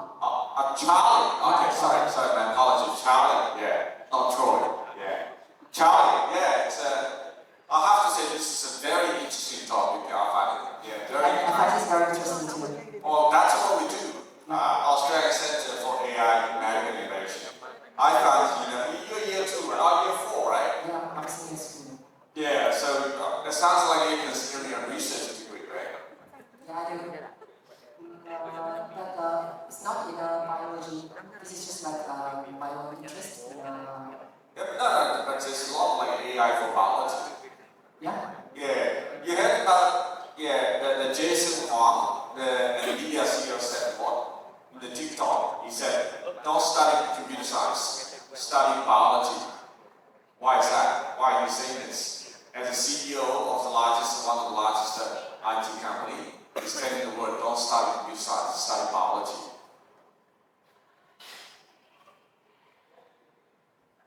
Because biology can save the people. And anything that saves the people will make a lot of cash. I think you got it, because, that's a point. There's no greater business than the biology, because it doesn't matter you're rich or you're poor. Everybody wants to live longer, and you can make money from the rich and poor. Some of the business you can only make money, most of the business you can only make money from the rich. You know what I mean? They can only afford. But the biology is the area, it doesn't matter if you are rich or poor. Mr. Wei, I also want to talk. Yeah, so Mr. Wang actually wasn't wrong, but I think it's just for the monetary reasons. Because the thing is, we study biology because one of the reasons why we study biology is because we want to know how our bodies work, and we want to know what we can do to keep our bodies working for longer. So that's it's not just about saving people. It's also about knowing, trying to explain the ideas of how an approach to truth about how our bodies actually work. And honestly, the sky is infinite on something like this. If you are going to study biology just to make money, then sure, that helps. But studying to know how you actually live, to adjust your lifestyle, that could actually save yourself as well. Thank you very much, Tam, for your comments. That's very insightful. Any other questions from the audience? You have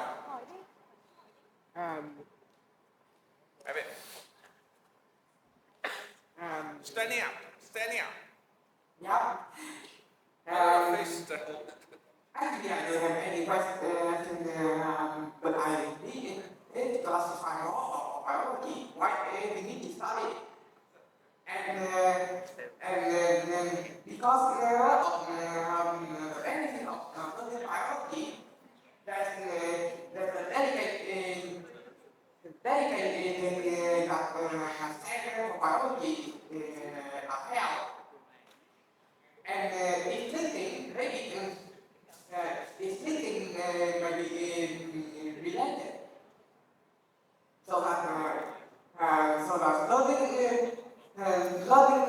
biology may result in learning how to protect our health and how to protect all our lifestyle. Yeah, but I I would like to add my own public statement. Absolutely. Yeah. In my own opinion, I think nature is the best engineer, and we can learn a lot of it, a lot from nature. That's why we should study biology. Just like deep learning and neural network was inspired by the human brain. Yeah. So more than just studying biology to keep up our health and keep our life long, I think we need to balance to study biology to expand our knowledge and then apply it in like several more fields and applications. Excellent. Well, I want to ask you a question. Yeah, go on. Thought-provoking question. The problem of AlphaFold, protein folding, is nearly solved, thanks to AlphaFold. The next journey we are embarking on, that's also one of the topics that my lab is working on, is can we having a large language model or similar in a tool to optimize design and optimize mRNA sequence. That's the next challenge, because this is a very significant problem. If we can design mRNA sequence and an optimized sequence, that means we can develop a personalized cancer vaccine. What's your thoughts are? Actually, I'm not like a biology guru, so I don't have like much knowledge about biology. This topic just like really fascinated me, so I chose it. So I don't think like I have a specific solution or like idea for your question you just asked. But I think This sounds like an interesting topic to me. what was that? It sounds like an interesting topic to me. If you were to choose, for example, your senior, if you choose a project, a proposal, does that sound like interesting? You want to spend time working on it? Yeah, that's correct. Yes or no? I'm just asking. That's a question. Yes. Okay. Excellent. Thank you very much, Charlie. Honestly, this is very interesting. You know, I like the diverse of the topics. You know, Tam started talking the vision of AI, and challenges a very specific topic in the AI for children, in biology. This is why, now that you can understand why I call this highlights of the three lights. We're closing to the three lights. This is our highlights. Thank you. You guys. Next, thank you so much again, Charlie. That's the next one coming up. wait. I think I have bad. You have some bad news. Yeah, I think I failed. So I was doing it a little bit too fast paced, and I tried my hardest. Well. Yeah, but I tried my hardest, but it's just me and the guy, the previous guy, that actually responded. Everybody else just goes. So that's why I say I failed. No. You can have a high requirement on yourself. Don't worry about it. Yeah, take it easy. Yeah. Who's next? We really all appreciate your help, so don't think bad about yourself. You've done a fantastic job. Thank you, sir. Who's next? Who's next, attack? Is it you? And you. Let's. Who wants to start it? Okay.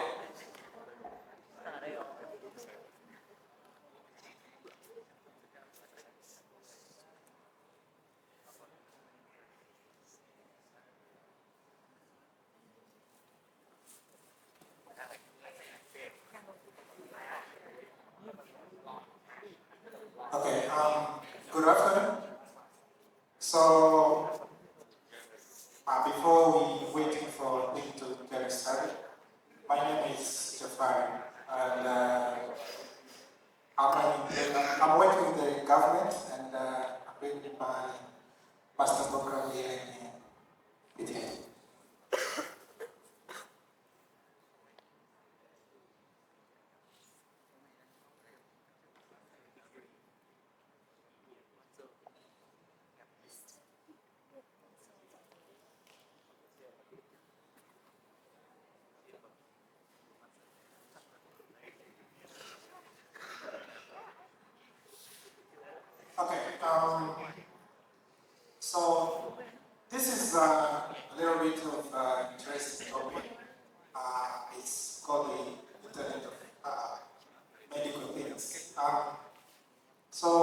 So one of the most reasons why I choose this topic is because it's among of my work back in my country. I will show you there is a system that was developed and used in my country. More than 5,000 facilities are using it. So can try to learn a little bit on that. So IoT is actually, the whole topic that we learned these 2 days was about the Internet of Things.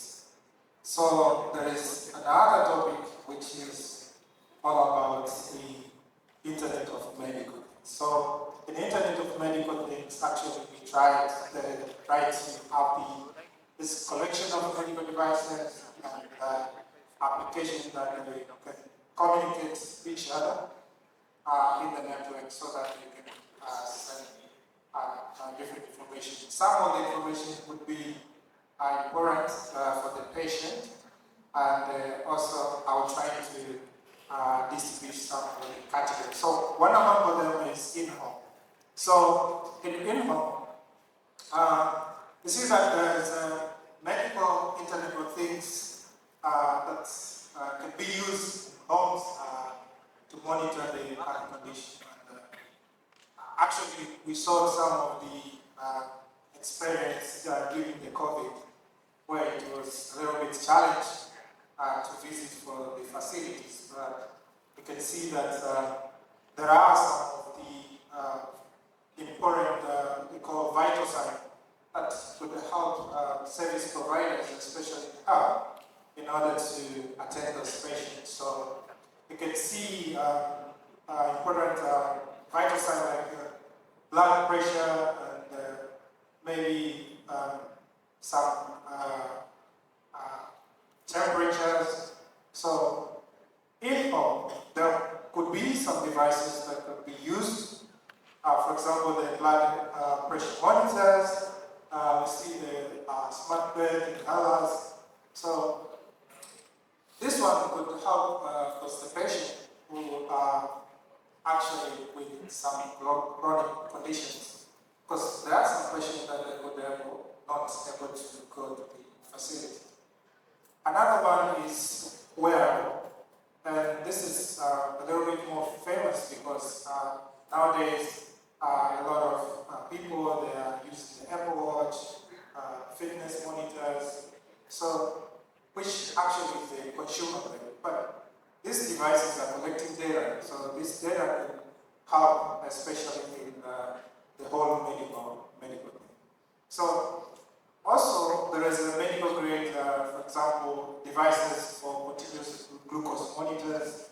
We see like Dexcom, Freestyle Life, and also there are some wearable ECG monitors and smart insulin pumps, which could help some of the diabetes patients, etc. So there are others, for example, mobile IoT, public IoT, also that could help to connect a network of medical devices in public, like having something like point of care kiosk to measure some of the vitals, having video conferences as well.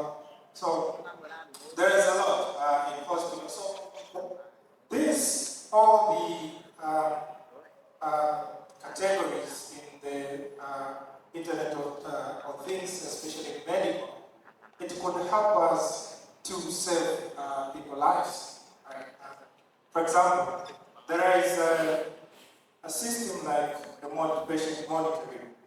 So there is a different patient that could use these ECG monitors, blood glucose sensor, and pulse oximeters to transmit the real-time data. And also it would help to have serve this patient with diabetes, heart failure, asthma, etc.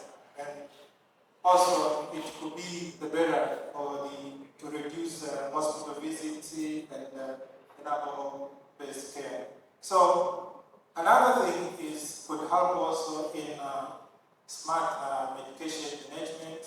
This is one of the interesting smart speed dispensers from Carry Health, where it can remind patients to take meds, especially the elders one and psychiatric medication compliance and post-surgery recovery. So, and another application actually, there is telemedicine integration. There are some devices that we saw from Cisco as well, where could help to communicate between the patients and doctors in real time. So this comes with one of my challenge. I developed this system that used in my country, and this one is like electronic medical system.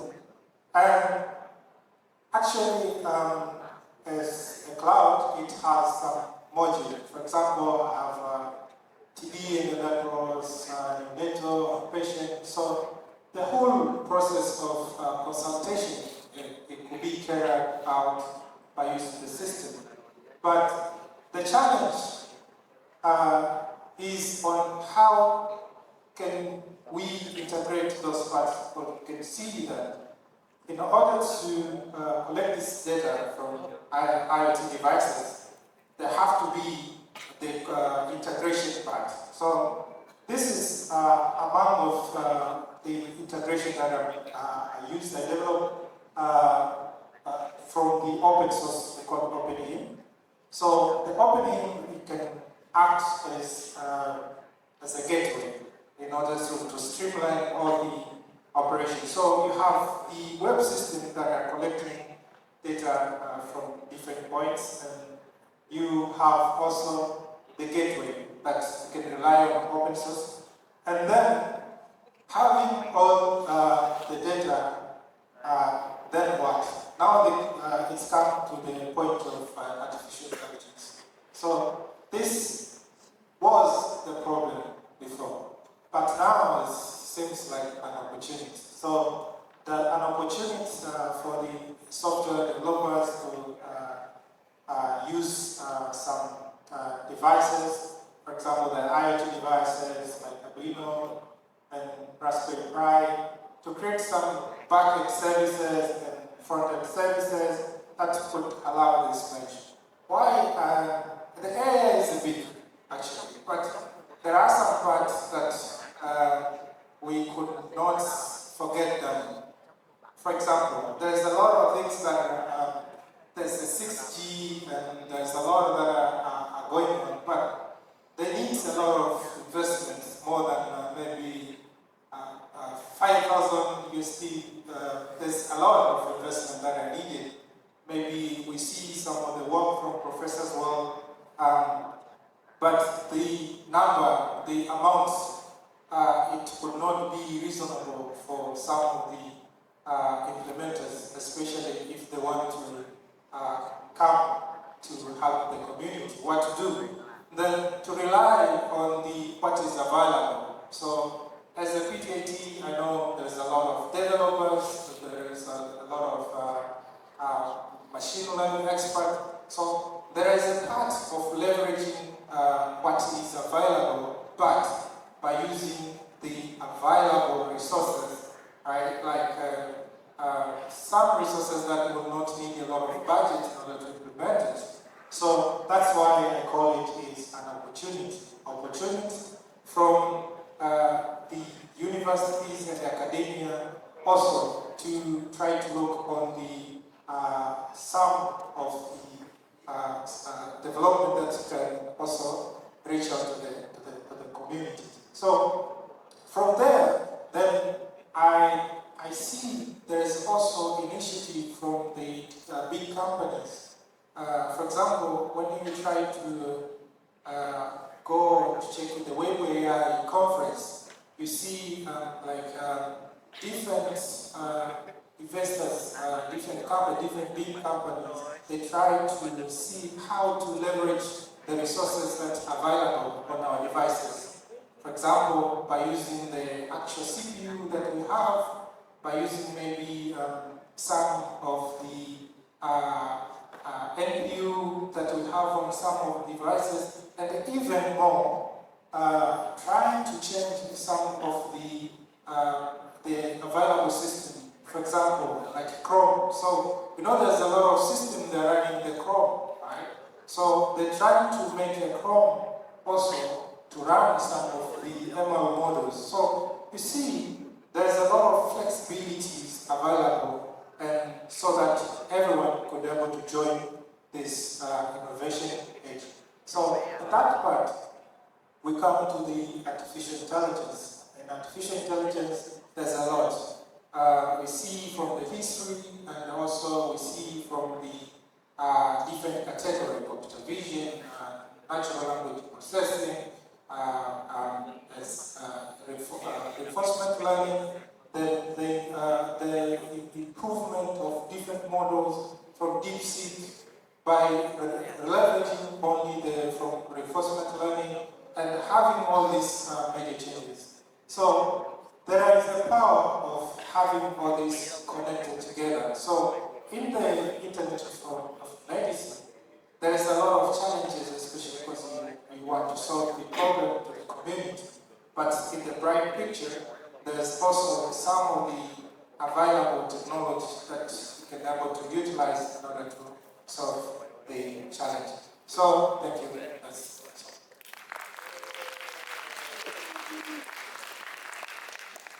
Very interesting talk.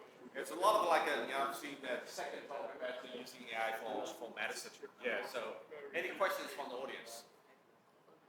Who's got the other one?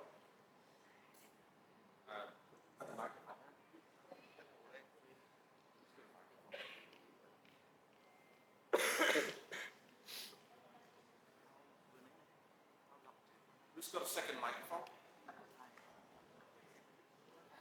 Oh, you got a second? Yeah. Thank you. Any questions from the audience? Let's give it a chance to make yourself.